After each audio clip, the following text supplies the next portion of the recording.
विकास आराखड्याअंतर्गत महाराष्ट्रातील 7 मंदिरांचा विकास आराखडा सुरू आहे। माननीय विभागीय आयुक्त यांच्या अध्यक्षतेखाली असलेल्या समितीच्या अंतर्गत जिल्हास्तरीय समितीच्या मान्यतेने पुरातत्व विभाग अष्टविनायक आराखड्याचं काम करत आहे।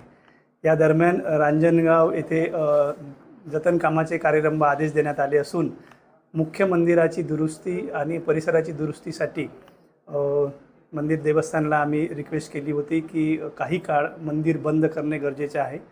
त्या सर्वांच्या मान्यतेने आणि ग्रामसभेच्या ठरावाच्या मान्यतेने दिनांक 15 एप्रिल 2026 पासून तर 31 जुलै 2026 पर्यंत मंदिर बंद असणार आहे। या दरम्यान नित्यपूजा सोडून इतर कोणत्याही भाविकांना मंदिर परिसरामध्ये येण्यास मज्जाव असेल।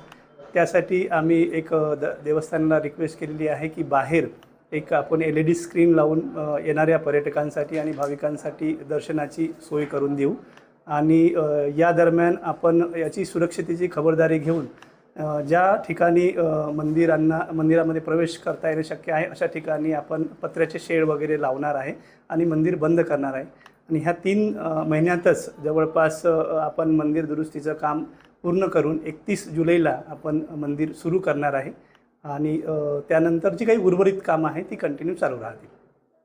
नाही, खरं तर भीमाशंकरमध्ये तो अनपेक्षित होता। असं कुठेही होत नाही एकदा की बंद केलं की प्रशासनातही कोणीही दर्शनाला जात नाही, परंतु अशी कोणतीही घटना घडणार नाही याची आम्ही काळजी घेऊ।